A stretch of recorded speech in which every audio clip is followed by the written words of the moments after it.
Chip, Dale's not with you.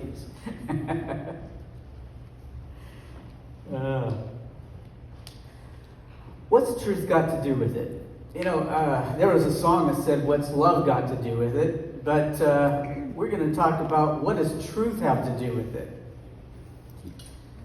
Jesus has been arrested, and he's now being taken before different groups of people because there's an issue that they have in getting rid of Jesus. There are politics involved. And one of the political dilemmas that the Jews had in order to get rid of Jesus was that they had to go through Rome. They hated Rome. Rome were their oppressors. They were in charge.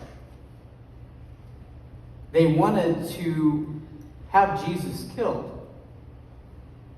That was their goal. But they were not allowed to do it themselves. It had to be something that was done by the Romans in order to accomplish it. Jesus is taken, first of all, to a guy named Annas. Now, Annas is confusing in here because he really doesn't have an official role. He's the father-in-law of Caiaphas, the high priest. Isn't that funny? Everybody gets involved when there's sneaky things going on. And here is Annas, and he's meeting with Jesus.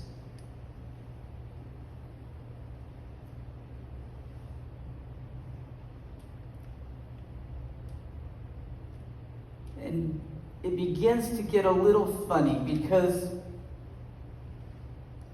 not only is Annas not really needing to be there, but there are other people involved as well that are confusing. And the whole procedure is not going the way that they would expect. As soon as you start to do something that is wrong, wrong seems to snowball, doesn't it? If you tell a little lie, it grows into a bigger lie, and then you have to tell a bigger lie to cover up the other lie, and it just keeps progressing. Every time you do things that are wrong, that's the way it progresses. It just keeps getting worse and worse and worse. Often people that are involved in a group and doing something wrong, a lot of them are ignorant, and they will start to get even more anxious. And they will get more involved. And they will carry things a little further than was even meant to be carried. That's the way this was turning out. It's not turning out the way maybe they had hoped, or that it'd be as clean and easy as they had hoped. It says, a detachment of soldiers with his commander and the Jewish officials arrested Jesus. They bound him and brought him first to Annas, who was the father-in-law of Caiaphas, who had been the high priest that year. And Caiaphas was the one who had advised the Jews that it would be good if one man died for the people. Meanwhile, the high priest questioned Jesus about his disciples and his teachings. Jesus said, "I have spoken openly to the world," Jesus replied. "I always taught in the synagogues or at the temple, where all the Jews came together.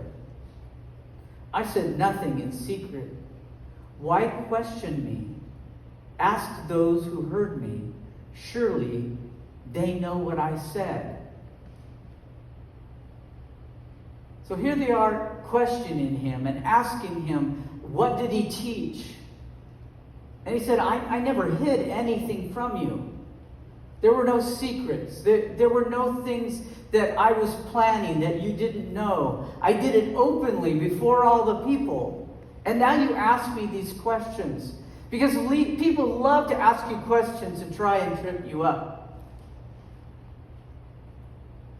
When they're trying to get at you, they love to ask you questions, little sneaky questions, to try to get you to say something that they can take and turn to look like you've done something wrong.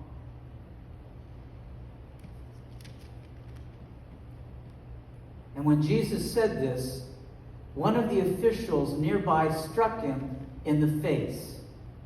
And he said, "Is this the way you answer the high priest?" This is not normal proceedings in this day. It was against the law for somebody to be struck or to be coerced in any sort of interview or process of trial. And yet in this situation, people were worked up. People were anxious. And when people get all worked up and they start getting anxious about things, and you get the crowd rolling, pretty soon truth becomes irrelevant.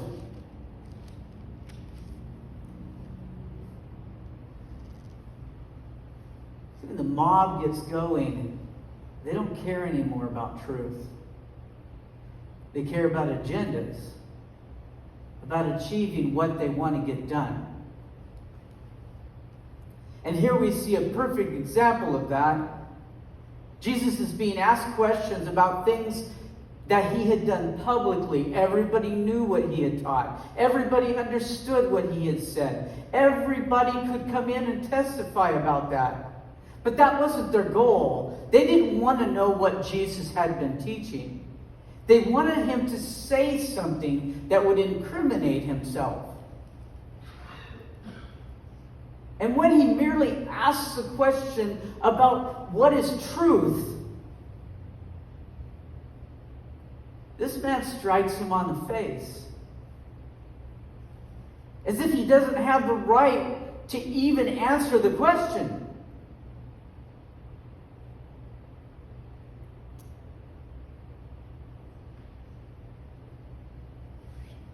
See, often people don't care about truth. In fact, often we don't care very much about truth. We have an agenda that we want to accomplish, each and every one of us. And we don't want to take the time to listen to people or to hear what they have to say or to consider what they are trying to explain to us. Because too often we are trying to achieve an agenda. I can't stand watching the news these days.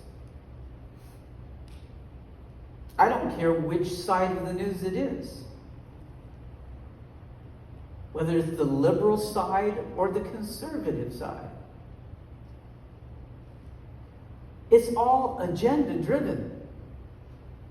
It's never information telling me things that I need to know so that I can try to make a decision on something. It's all propaganda from both directions. Just trying to convince me how I should think. And I have a leaning, a way that I lean. But even the way I lean, I watch people in that camp do the same exact things. And they fabricate things, and they exaggerate things, and they make up things. And if you were to read or watch news from any angle, you would be convinced that this is happening. But when you pull your head up out of the news, you find out that's not happening. It's not even real. It's not even true.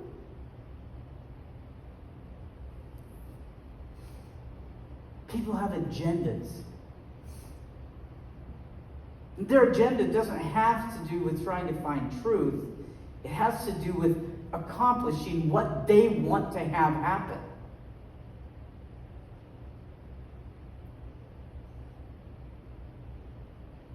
God has an agenda too. See, but God's agenda is very different. God's agenda doesn't have to do with trying to manipulate you. And God's agenda doesn't have to do with trying to make you into something you don't want to be. Or to criminalize you.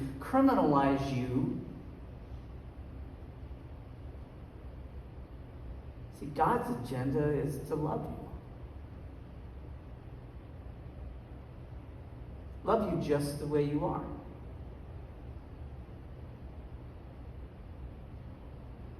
Now, I have found in my life that often, even the people who praise me, even the people who like some things that I do, even the people who want me to do things for them,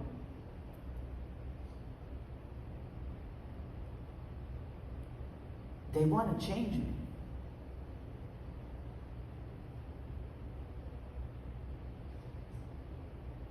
All my life I've had people say, Steve, I really like what you teach. I like the things you do. I like that you care about people and that you want to see people come to know Jesus. But could you just be a little more conservative? Or could you act a little less crazy? Or could you calm down a little bit?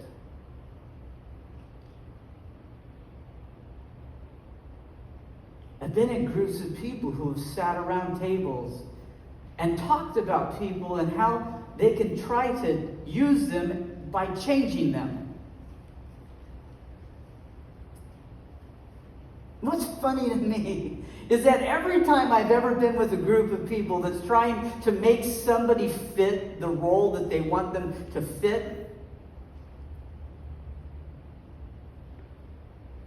they're always trying to make them more like themselves.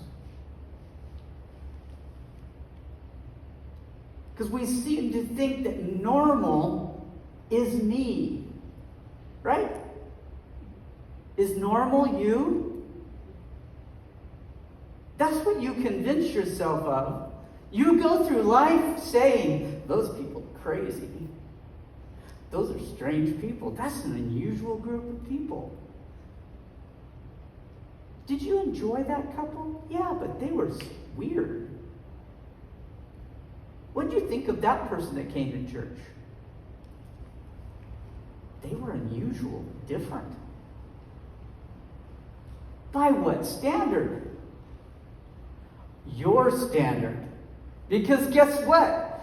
You're normal. Who says? Who says you're normal? You're the norm?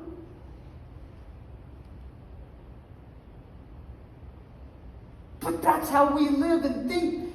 Anybody that goes against what we don't like, what we don't do, what we don't tend to see as acceptable or as appropriate, they're weird. They're different. They're unusual. They're not normal.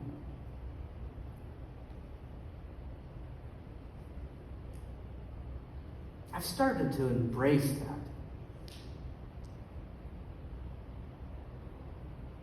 Because as I've thought about it, I thought, why do you want to be normal?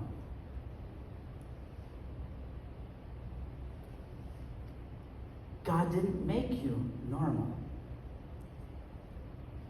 Because He didn't make you like somebody else. And what you assume is that that must be wrong. He made me hyperactive. Hyperactive must be unusual or weird or wrong. Who says? God made you that way.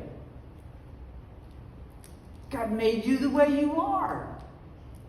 What is normal? Is normal the pretty people? Is normal the rich people? Is normal the people that get to make all the decisions? Is normal your family, your history, your culture, your background? Is that what normal is? And in every part of life, we see people manipulate in order to change people to be the way they want them to be. You have to fit my norm. What is my normal? And we're having a real problem with that in our country now because people are more different than ever. Coming from all sorts of backgrounds and all sorts of heritages and all sorts of cultures and families.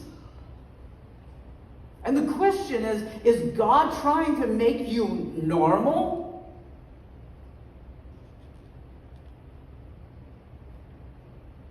That's the beautiful thing about God. God's agenda isn't to try to manipulate you to look like everybody else. That might be the church's agenda sometimes. That might be Western religion's agenda. That might be cultural agenda.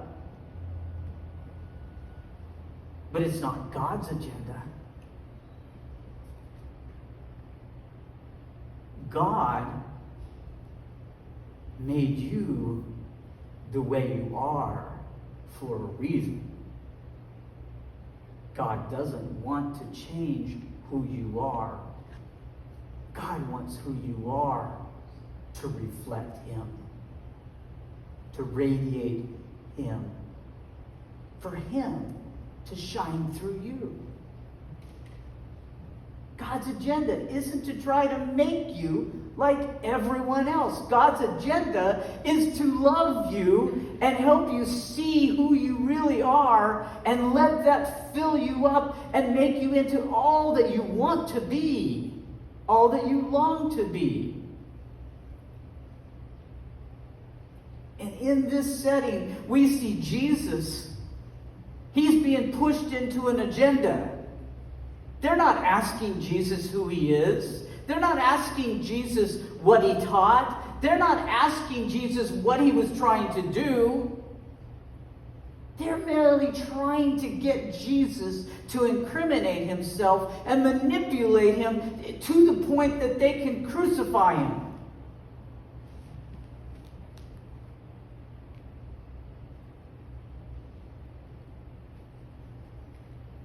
And life isn't fair. And if they can even do that to Jesus,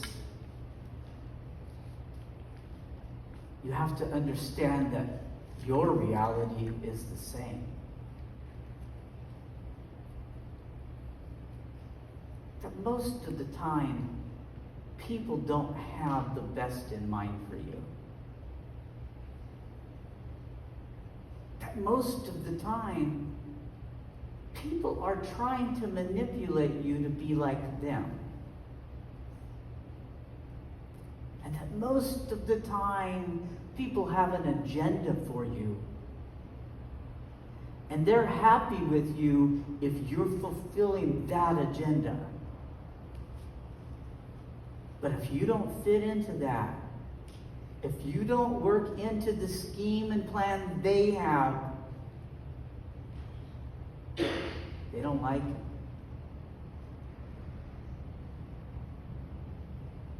God doesn't want you to spend your life trying to fit and fill people's agendas.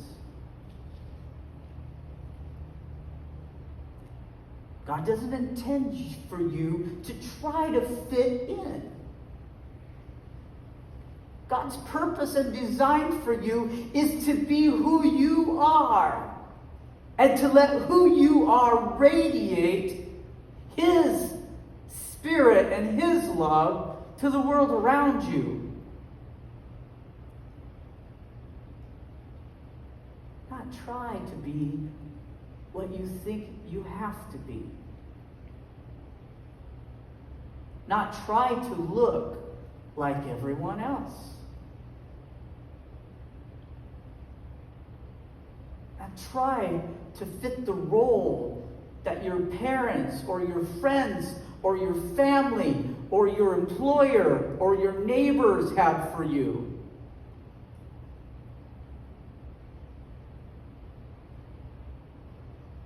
But for you to fulfill the purpose you were designed for. Jesus came for a purpose. And later we see that he answers this to Pilate. And Pilate said, "Are you the king of the Jews?" And Jesus asked, "Is that your own idea? Or did others talk to you about me?" Again, Jesus is saying, was that the agenda that you came up with? Or is that the agenda that these people gave to you? "Am I a Jew?" Pilate replied. "It was your people and your chief priests who handed you over to me. What is it you've done?" Pilate says, I'm not one of you. What do you mean? I didn't come up with this. I don't even know what this is about. What must you have done to make these people so angry? Jesus said, "My kingdom is not of this world. If it were, my servants would have fought to prevent my arrest. But now my kingdom is from another place."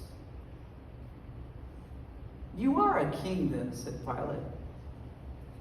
Jesus answered, "You are right in saying I am a king. In fact, for this reason, I was born. And for this reason, I came into the world to testify to the truth. And everyone on the side of truth listens to me."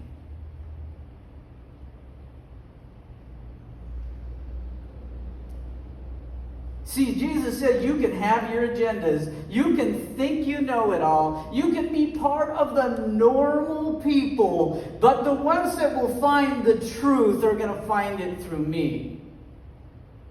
And my purpose is to fulfill what I came to do, to fulfill what the Father sent me to do.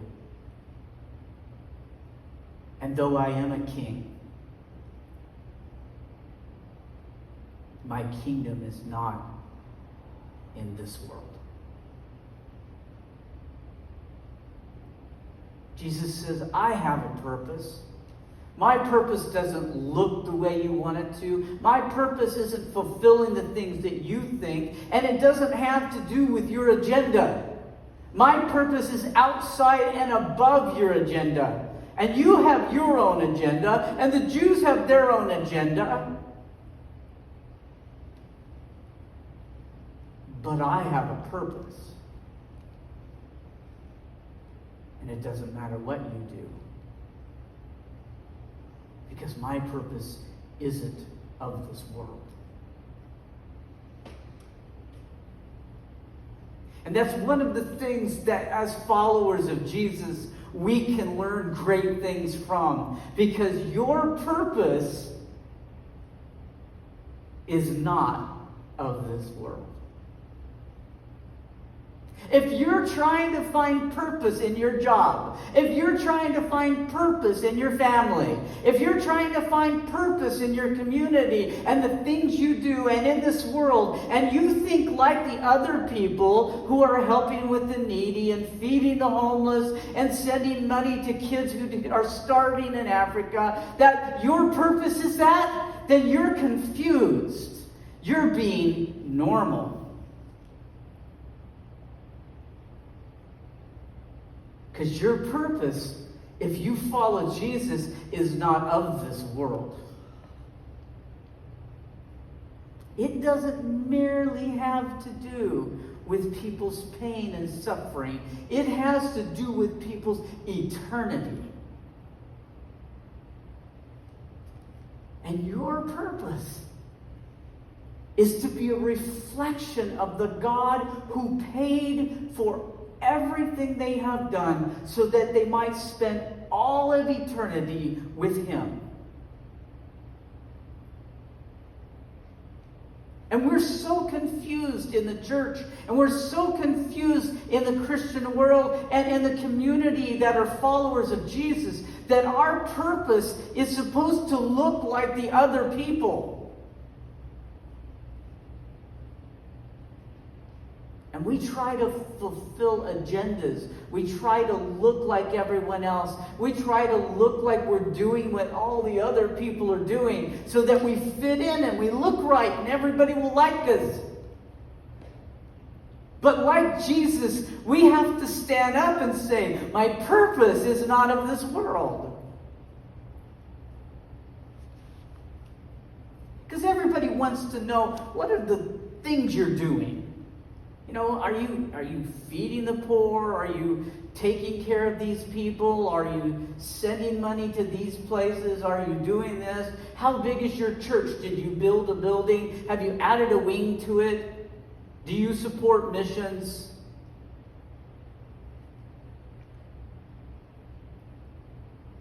And then in your own life, they have questions for you. So you say you're a Christian, so what are you doing for people? Do you do what I do?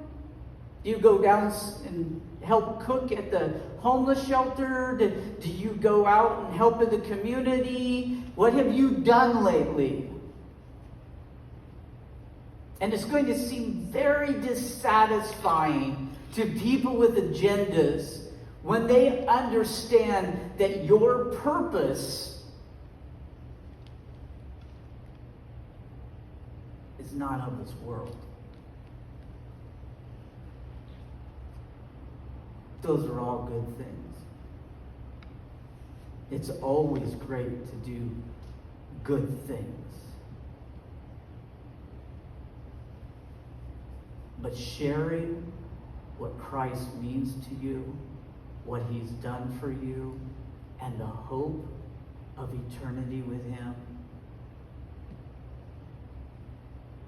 that transcends all those things. That goes beyond all those things. Jesus says, I can't fit into your mold. I am not able to fulfill your definition of me. Because my purpose isn't to take an earthly kingdom. And my purpose isn't to come to help all of the Jews. And my purpose isn't to come and feed all the hungry and heal all the sick. My purpose is bigger than that. My purpose is heavenly and eternal. And for you, as a follower of Jesus, when you understand that your purpose is heavenly and eternal, it transcends what you do today, because it has to do so much more with tomorrow.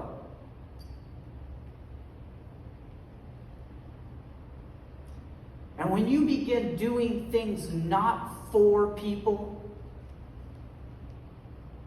not for the people, not because it makes you feel good to hand something to somebody who has less than you, or to do something for somebody who's hurting, but you begin to do things because you're doing it for your King, your Savior, for Jesus. Then it transcends the gift. It transcends the sacrifice. And transcends the goals everyone has for you. And you begin to find what your purpose is, what your reason for living in this world is.